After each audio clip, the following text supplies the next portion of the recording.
about 6, 7 floors were taken out. And there's more explosions. Something's coming out. See that? Oh my God, the whole building is Some people want to run the plant, but there's just no way for them to. Freedom itself was attacked this morning by a faceless coward. And freedom will be defended. The danger to our country is grave. The danger to our country is growing. Now that conflict has come, the only way to limit its duration is to apply decisive force. My fellow citizens, at this hour, American and coalition forces are in the early stages of military operations to disarm Iraq, to free its people, and to defend the world from grave danger. To all the men and women of the United States Armed Forces, the peace of a troubled world and the hopes of an oppressed people now depend on you. Suite aux attentats terroristes du 11 septembre 2001, le gouvernement américain a intenté une grande campagne de salissage contre le monde arabe. Bush explique simplement aux Américains que le bien se devait d'éradiquer le mal par la force. Certains ont commenté ces actions comme étant de la propagande pour convaincre le peuple américain qu'envahir l'Irak était nécessaire. Mais si leur dire s'avérait vrai, comment pourrait-on définir la propagande au 21e siècle? Pourrait-on affirmer que la propagande existe encore aujourd'hui? Je dirais avant tout que le terme propagande est apparu plus au tournant du 20e siècle, mais la notion de propagande, ou ce qu'on appelle maintenant propagande, sensiblement toujours été là. Par exemple, pendant la Rome antique, on parlait souvent, les empereurs organisaient des jeux pour divertir la foule. C'était en même temps une façon d'asseoir leur pouvoir, leur autorité, puis une autre façon aussi de contrôler ce qui les entourait. Bien qu'elle ait toujours existé, la propagande a littéralement explosé au tournant du 20e siècle. La Deuxième Guerre mondiale fut l'événement majeur qui entraîna cette dite explosion. Chaque gouvernement impliqué dans cette guerre a développé sa propre forme de propagande. Cependant, les moyens qu'ils utilisaient restaient similaires. Mais quelles étaient les techniques de propagande utilisées durant cette guerre? Je dirais la radio en premier lieu et peut-être le cinéma qui à cette époque-là commençait à se développer. Ça aussi c'était un des seuls moyens de divertissement. Donc les gens allaient au cinéma, on utilisait beaucoup c'est ça, les grandes réalisatrices comme Leni Riefenstahl, qui était une des grandes réalisatrices du Troisième Reich. Donc on mettait en image le régime, ce qui était peu vu avant. La radio et le cinéma ont permis au gouvernement de diffuser leurs messages à un plus grand nombre de personnes et de le faire plus facilement. Les messages de propagande étaient présents n'importe où, partant des fameuses affiches publicitaires présentes dans le but de convaincre la population de s'engager dans l'armée, passant par les films de propagande et même les bandes dessinées pour enfants qui contenaient eux aussi des messages de propagande. À cette époque, la technologie évoluait sans cesse et c'est grâce à ces avancées technologiques que la propagande a pu connaître un essor aussi grand au cours du 20e siècle. Si à un moment donné vous avez un tract pour diffuser un message, c'est un tract. Si vous avez un journal qui s'y rajoute, c'est un journal. Si vous avez la radio, puis la télé, puis le cinéma, vous êtes là dans le milieu des médias électroniques, évidemment, le rayonnement augmente. Si vous avez Internet qui lui fédère l'ensemble, l'écrit, l'image fixe, l'image animée, le son et tout, ben là c'est clair que c'est plutôt, je dirais, les avancées technologiques qui contribuent à amplifier le rayonnement de la communication. Donc, bien que les avancées technologiques aient grandement amplifié le rayonnement de la propagande au fil du temps, la nature même de la propagande a-t-elle aussi changé avec le temps? Durant les grandes guerres, elle servait à rallier la population contre l'ennemi, mais par après, quelle était sa fonction? La propagande, en premier lieu, ne cherche pas à convaincre son auditoire ou sa population, mais elle cherche plutôt à charmer, on fait appel à l'inconscience. En faisant appel à cette inconscience, les gouvernements s'assurèrent que leur population ne se rende pas compte qu'ils sont en train de se faire manipuler. Ces gens sont conscients qu'il y a de la propagande autour d'eux, mais ils croient toujours que c'est les autres qui en subissent les conséquences. Voilà donc le grand danger de la nouvelle propagande. Elle est tellement subtile que personne ne se rend compte qu'ils sont en train de se faire endoctriner, ce qui fait en sorte que les gouvernements peuvent faire croire à peu près n'importe quoi à leur population.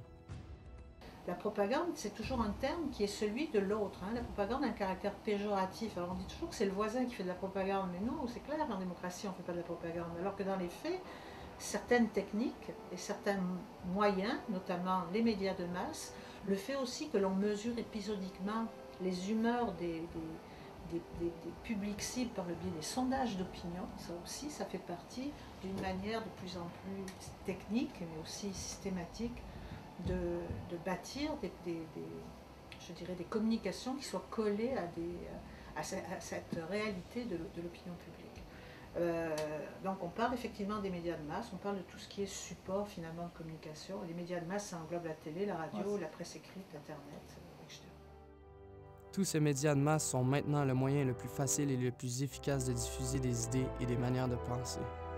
On a même découvert des profils Facebook créés par l'armée américaine afin d'élargir leurs techniques de recrutement militaire.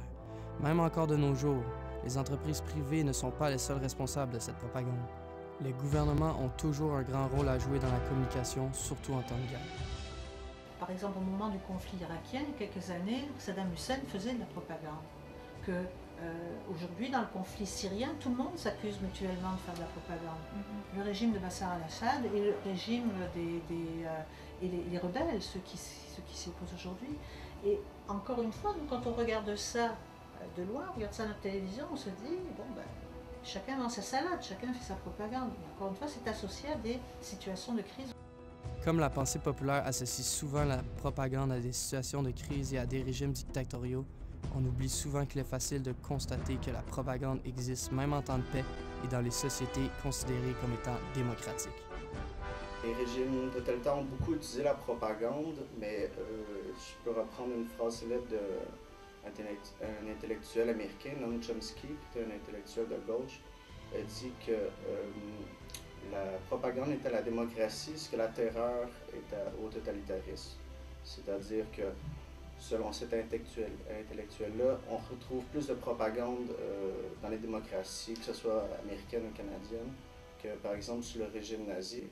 Mais le fait est que la propagande telle qu'elle a été exposée par exemple Bernays ou Freud,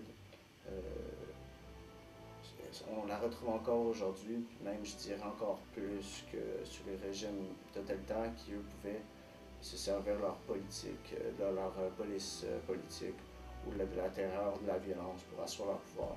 Maintenant, on essaie de charmer, de convaincre, moins par des arguments. Ce qui convainc les gens, c'est pas les débats entre les politiciens, je dirais. C'est plus l'image que les politiciens projettent, les couleurs qui sont utilisées lors des campagnes, les slogans, le symbole du parti, ce qu'on projette. Tout ça, c'est fait de façon inconsciente. Dans notre société actuelle, pour qu'une propagande soit considérée comme étant efficace, celle-ci se doit d'être axée sur l'image et l'apparence. Les grandes entreprises se sont accaparées cette possibilité qui s'est offerte à eux. En bombardant les gens d'images et de beaux slogans, les publicités tentent de convaincre et de communiquer une manière de consommer. De plus, les gouvernements ont eux aussi fait appel à ce genre de publicité.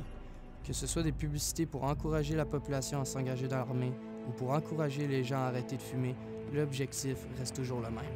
Diffuser un message afin que l'auditeur soit sensibilisé et qu'il adhère pour la plupart du temps à l'idée du diffuseur. Mais ces spots publicitaires sont-ils réellement indispensables dans une société dite démocratique? La question mérite d'être posée. On en arrive à la question suivante. Est-ce que la propagande est un outil politique indispensable de nos jours? Je dirais que oui. Au-delà d'être indispensable, elle est incontournable. Un gouvernement ne peut pas penser aujourd'hui ne pas communiquer. Maintenant, une fois qu'il communique, c'est comment il communique et qu'est-ce qu'il communique. Telle est donc la question. La population se doit de bien identifier ce qui lui est présenté par les différents gouvernements afin de juger par elle-même ce qui est pertinent et indispensable de ce qui est faux et inutile. Il est très difficile d'évaluer l'importance de la propagande en 2013 car elle est présente sous plusieurs formes et est très subtile. Certains diront que les gouvernements n'en font plus de propagande, qu'ils ne font que communiquer avec leur population. D'autres diront que cette dite communication ne sert qu'à nous vendre une image préfaite afin que tout le monde se bâtisse dans le même moule. On ne fait pas de propagande, on fait de la communication nous autres. Il faut voir à quel point les deux termes finalement sont interchangeables et que peut-être aujourd'hui, dans les sociétés démocratiques comme les nôtres, eh bien, communication est devenu le terme qui désigne la propagande d'autrefois.